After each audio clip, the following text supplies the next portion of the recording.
एक रोज पंजाब का रहने वाला मंजीत अपने दोस्तों के साथ राजस्थान घूमने गया, जहां उसकी मुलाकात राजस्थानी लड़की शीतल से हुई। पहली ही नजर में उन दोनों को प्यार हो गया। कुछ दिन बाद मंजीत पंजाब लौट आया, लेकिन उसे अभी भी शीतल की याद सता रही थी। इसलिए वो किसी न किसी बहाने से उससे मिलने राजस्थान जाता रहता। एक रोज मां वो मैनू ऑफिस की एक मीटिंग वास्ते राजस्थान जाना पड़ गया, तो तुसी फिक्र ना करो, मैं यूं गया और यूं आया। ना जाने तेरे ऑफिस वालों नु क्या मिलता हैगा जो बार बार तेन उधर भेज देते हैं। और तेनू बतावा बेबे, उधर मैनू दिल दा सुकून मेरी जान शीतल मिलती है। मंजीत राजस्थान चला जाता है। अब वो दोनों ऐसे ही मिलते हैं। मारी को जल्दी से ब्याह कर ले जा मंजीत, कहीं ऐसा ना हो मेरे माँ बापू किसी मारवाड़ी को पकड़कर मेरा ब्याह करवा दे। अरे ऐसे कैसे करवा देंगे तेरा ब्याह? है ब्याह तो तेरा मेरे नाल ही होएगा। ठीक है, तो फिर तू आज ही हमारे साथ हमारे घर चल और हमारे माँ बापू से मेरा हाथ मांग ले। शीतल की बात को मंजीत अनसुना नहीं कर सकता था और वो उसके बिना रह भी नहीं सकता था। साथ ही वो ये बात भी अच्छे से जानता था कि उसकी माँ कभी भी उनकी इंटरकास्ट मैरिज के लिए नहीं मानेगी। इसलिए मंजीत ने बिना बताए ही शीतल से शादी कर ली और उसे लेकर पंजाब आ गया। दरवाजे की घंटी बजी तो रमोला ने दरवाजा खोला। सामने मंजीत गले में वरमाला डाले किसी लंबे घूंघट वाली लड़की के साथ खड़ा था। हैं? मंजीत की है ये सब? और ये 5 मीटर का घूंघट ओढ़े ये कुड़ी कौन है? माँ है, तेरी बहू है, स्वागत कर थाली लेकर। है? ये की कह रहा है तू? मेरी नू मतलब बहू? लेकिन इसके पहनावे से तो ये मेरे को पंजाबन ना लग रही। ठीक है माँ, ये कुड़ी तो राजस्थानी है। मर जाने, तुझे वहीं की कुड़ी मिली थी लाने को। साढ़े पंजाब की क्या कुड़िया खत्म हो गई सी? माँ आप गुस्सा न करी, और इसने अपनी बहू मान ली। रमोला को अपने बेटे की बात माननी पड़ी और उसने शीतल का गृह प्रवेश करवाया। फिर पंजाबी रस्में उससे करवाती है, जैसे दीवार पर नई बहू के हाथों की छाप छोड़ना। सारी रस्में होने के बाद रात को शीतल अपने कमरे में जाती है। फिर दोनों कपल अपनी पहली रात एंजॉय करते हैं। अगले दिन सुबह जल्दी उठकर तैयार होकर राजस्थानी घाघरा चोली पहनकर सर पर पल्लू लिए मंदिर में आरती करती है। उसकी आरती की आवाज सुनकर रमोला वहां आती है। पूजा खत्म करके शीतल रमोला के पैर छूती है। खंबा गणी मासा? कौन सा खंबा? मेरे पैर क्या तेरू खंबा नजर आ रहे हैं? अरे मेरी माँ, ये तुम्हें राजस्थानी विच नमस्ते कह रही है, आशीर्वाद दे अनु। हाँ हाँ, खुश रहे खुश रहे। अब शीतल खंबा कर गया हो तो मैनू खाने नाल कुछ बना दे, बड़ी जोर की भूख लगी है। अच्छा सुन बहू, आज तेरी इस घर में पहली रसोई है, ते छेती छेती जा और कुछ बढ़िया बना ला। कुछ देर बाद शीतल सबके लिए पहली रसोई में दाल बाटी बनाती है, जिसे देख रमोला कहती है ये क्या बना डाला सुबह सुबह? दाल बाटी है मासा, खा कर देखो एकदम चोखी बनी है। एक तो तू मैनू ये मासा मासा बोलना बंद कर। अब तो राजस्थान में नहीं साढ़े पंजाब में है और हमारे यहाँ सासू माँ को माँ जी बोला जाता है।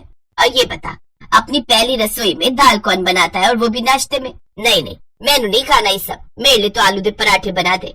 पंजाबिया के दिन की शुरुआत आलू दे पराठे, छोले भटूरे और लस्सी दे नाल होती है। लेकिन मासा, अब मेरा मतलब है माँ जी एक बार दाल बाटी चख कर तो देखिए। माँ हूँ शीतल इतना कह रही है तो खा लेना दाल बाटी। अब कहाँ बेचारी आलू के पराठे बनाने लगेगी। लो, बहू नु आए हुए एक दिन हुआ नहीं कि बेटा तो पहले जोरू का गुलाम बन गया। अच्छा ला दे, यही खा लेती हूँ, लेकिन पहले कह देती हूँ दिन में पंजाबी खाना बनेगा, कड़ी पकौड़ा चावल दे नाल। इस तरह रमोला दाल बाटी खाने के लिए मान जाती है। वो जैसे दाल बाटी अपने मुंह में डालती है, उसका स्वाद उसे बड़ा ही अच्छा लगता है। लेकिन वो जानबूझकर अपनी बहू की तारीफ नहीं करना चाहती थी, इसलिए मुंह बनाते हुए कहती है, ठीक ही है तेरी दाल बाटी, पर साढ़े पंजाबी खाने दे सामने तक फैली है। अच्छा सुन, शाम को तेरी मुंह दिखाई है, पिंड दी औरतें आएंगी तेनू देखने वास्ते, तो शाम को अच्छे से तैयार हो जाइयो। फिर शीतल घर का सारा काम निपटा कर शाम को सुंदर सी जरी वाले घाघरा चोली में, साथ में सिर पर बूंदा और ढेर सारा मेकअप करके तैयार हो जाती है। फिर अपनी सासू माँ से कहती है, देखिए ना माँ जी, लग रही ना एकदम फुतरी। बहू फुतरी का तो पता नहीं, लेकिन हाँ तो कबूतरी लग रही है। ये क्या हुलिया बना लिया है, शक्ल देख सफेद भूतनी जैसी लग रही है। और ये क्या पहन के घूमती रहती है? हमारे यहाँ शादी के बाद बहू सूट सलवार पहनती हैं, वो पहनने में मौत आती है क्या तुझे? ओ माँ जी, इसमें क्या बुराई है, एकदम फुतरी तो लग रही है ये ड्रेस। और राजस्थान में तो शादी के बाद बिंदनिया घाघरा चोली पहने। और साथ में ये बूंदा भी पहनती है माथे पर, तभी चौकी लगे है। हे भगवान, कितनी बार इस कुड़ी ने समझाया है। अरे तेरा राजस्थान नहीं है, साडा पंजाब है। कुछ देर बाद मोहल्ले की औरतें आ जाती हैं। कहाँ है तेरी बहू रमोला? सुना है कोई राजस्थानी कुड़ी नु ब्याह कर लाया है। हे कहाँ बहू, बुला तो अस्सी भी तो देखे कैसी होंदी है राजस्थानी कुड़ियां। कैसी होंदी है का क्या मतलब है? किसी दूसरे ग्रह से थोड़ी ना उतर कर आई है, अपनी जैसी शक्ल ही है उसकी भी। रुका भी बुलाती हूँ। शीतल बहू, ओ शीतल बहू। शीतल घाघरा चोली पहने सर पर चुंदरी लिए बाहर आती है। वो रसोई से सबके लिए दाल बाटी चूरमा और गट्टे की सब्जी बनाकर लाती है और ट्रे सबके सामने रखकर हाथ जोड़कर कहती है, खंबा घनी। अरे रमोला बहन जी, तेरी नूह बड़ी लंबी और सुंदर है और इस घाघरे चोली में तो क्या मस्त लग रही है। आप हमारे सासरे पधारे, माने भी बड़ी खुशी हुई। आप सब भी बड़े फूटरे लग रहे हो। हाय हाय, हम इसे कहाँ से फूटी हुई लग रहे हैं? अरे फूटी हुई नहीं, बल्कि इसका मतलब है कि तुम भी बड़ी मस्त लग रही हो। ये सिर्फ राजस्थानी दिखती नहीं है बल्कि बोलती भी है। इसके बाद शीतल उन सब से कहती है, मैंने आप सबके लिए दाल बाटी चूरमा बनाया है और साथ में गट्टे की सब्जी भी। आप सब इसे खाकर देखो कितना चोखा बना है। वो सब राजस्थानी डिश खाती है तो उन्हें वो बड़ी पसंद आती है। वो सब उसके खाने की खूब तारीफ करती है। इसके बाद शीला शीतल से, बेटी मैं भी एक बार राजस्थान गई थी घूमने, बड़ी सुंदर जगह है। और तुम्हारे यहाँ का वो फेमस डांस है ना जो घाघरा चोली पहनकर गोल गोल घूम कर करते हैं, क्या बोलते हैं उसको?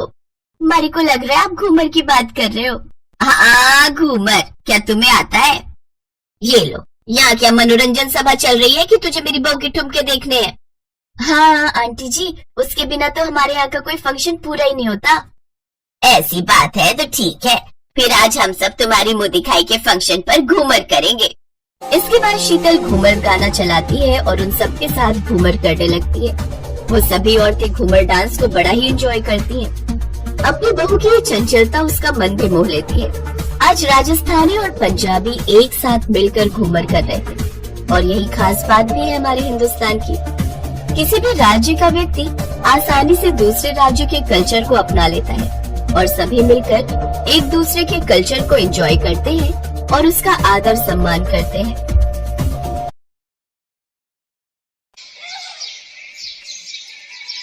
गीता एक बिहारी परिवार से पंजाबी परिवार में बहू बनकर आई थी। उसके लिए एकदम से पंजाबी रीति रिवाज समझना मुश्किल हो रहा था, पर वो अपनी तरफ से पूरी कोशिश में थी कि किसी को भी उससे कोई शिकायत न रहे। लेकिन गीता की सास कृष्णा को उससे हमेशा परेशानी रहती थी। इसका सबसे बड़ा कारण था एक बिहारी लड़की का पंजाबी परिवार में आना। माँ जी, ये आपका नाश्ता और ये चाय हमने बना दी है, कैसी बनी है बता दीजिए। कोनो कमी होगी तो हम उसे सुधारने की कोशिश करेंगे। ए की बनाया है तू? मैं तो तेनू मूली दे पराठे बोले सी। माँ जी, मूली का पराठा हमने कभी बनाया ही नहीं। हम जब भी मूली का पराठा बनाने की कोशिश करते हैं हमसे वो फट जाता है और मूली एक तरफ हो जाती है। हम सुबह से बहुत कोशिश कर रहे थे पर हमसे बना नहीं, तो हम आपके लिए ये लिट्टी चोखा बना लाए। फिर लिट्टी चोखा बना ले आई। लिट्टी चोखा ते आलू चोखा, ए चोखा ओ चोखा, हर वेले तू अपना एक बिहारी खाना बना लियांदी। ए इस तरह नहीं चलेगा इस घर विच, कुछ तो तेनू सोचना होगा। या तो तू पंजाबी खाना बनाना सीख ले या फिर रसोई विच जाना छोड़ दे, मैं बना लांगी। नहीं नहीं माँ जी, ऐसी कोनो बात नहीं है। वैसे हम एक बार और कोशिश करेंगे। वैसे हम कोशिश कर रहे हैं कि हम जल्दी से जल्दी पंजाबी खाना बनाना सीख जाए। अब आप इस उम्र में रसोई में काम करेंगी तो हमें अच्छा नहीं लगेगा। हाँ हाँ ठीक है, और हाँ अपनी मम्मी नू याद नाल फोन कर दे, अगले हफ्ते करवा चौथ है। साडे पंजाबियां विच नू दे पक्के वाले करवा चौथ देंदे ने। वड्डी भरजाई कॉल पुछदी आ, ओना दा फोन आ रहा है। हेलो नमस्ते भरजाई जी। हाँ मैं गीता नू आख दिता है सारा कुछ, देखो हुन की होंदा है। जी भरजाई जी, तुसी टाइम नाल आ जाना पूजा विच। सुमन नू ते सारिया नू कह देना। अच्छा अच्छा भरजाई जी, रखनिया। अपनी सास की ये बात सुनकर गीता थोड़ा घबरा गई। राजीव ने उसे समझाया, गीता तुम चिंता मत करो, सब अच्छा होगा। हाँ बस यही प्रार्थना हम देवी मैया से कर रहे हैं कि सब ठीक हो। गीता अपने मायके आ जाती है और सारी बात बताती है। गीता, हमने वो सरला बहन जी है ना जो पंजाबी मंदिर में पंडिताइन है, उनसे ये लिस्ट बनवा ली है। तुम बिल्कुल भी चिंता नहीं करो, हम तुम्हारे बाबूजी के साथ कल ही बाजार जाकर इस सारा सामान खरीद कर ले आएंगे। तुम आराम से घर जाओ और व्रत त्योहार की तैयारी करो, ठीक है बिटिया? गीता घर आ जाती है, पर उसकी सास उसे ताने देने से बाज नहीं आ रही थी। अगले दिन करवा चौथ था और उसकी सास इसी चिंता में थी कि न जाने बिहारी बहू के मायके वाले क्या सामान लाएंगे। तभी गीता के माता पिता और भाई आ जाते हैं। भरजाई जी, ये लोग आ तो गए हैं, पता नहीं की लाए ने। कोई गल नहीं कृष्णा, हुन जो भी लेकर आए ने रख ले। अरे कृष्णा, अरे गीता दे मम्मी पापा आ गए ने। नमस्ते बहन जी, हमें आने में थोड़ी देर हो गई, वो सामान की पैकिंग कर रहे थे। नमस्ते बहन जी, वो सामान रखवाना था, यही रखवा दूं? ओ बिल्कुल समझी साहब। और अजीब बेटा, और जा बाबूजी की हेल्प कर पुत्र। जी पापा चलिए, बाबूजी मैं आपकी मदद करता हूँ। गीता की सास की आंखें फटी की फटी रह गई जब उसने करवा चौथ का सामान देखा।